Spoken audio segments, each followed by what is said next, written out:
નમસ્કાર, આપ જોઈ રહ્યા છો સ્પાર્ક ટુડે ન્યૂઝ. જાફરાબાદ તપોવન ટેકરી તપસ્વી આશ્રમ ખાતે શિવપુરાણમાં ભગવાન શ્રી શિવના ધાર્મિક કાર્યક્રમોની ઉજવણી કરવામાં આવી. મિતિયાળા નજીક આવેલ તપોવન ટેકરી ખાતે શિવ વિવાહ, સમૂહ આરતી જેવા ધાર્મિક કાર્યક્રમોનું આયોજન. મોટી સંખ્યામાં ભક્તોએ કથાના રસપાનનો લાભ લીધો. આ ઉપરાંત કથામાં દરરોજ અલગ અલગ ધાર્મિક કાર્યક્રમની ઉજવણી, જેમાં ભગવાન શિવની જાન ઢોલ નગારા સાથે વાજતે ગાજતે કથા મંડપની અંદર આવી પહોંચતા શિવ વિવાહ દરમિયાન લોકો મન મૂકીને ઝૂમ્યા.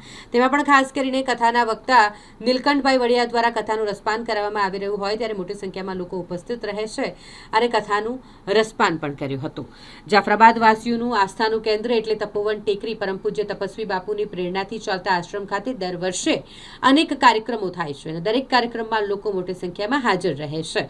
તપોવન ટેકરી ગરીબ ટ્રસ્ટ મંડળ દ્વારા તમામ કાર્યક્રમમાં સેવાકીય કામગીરી કરવામાં આવી રહી છે.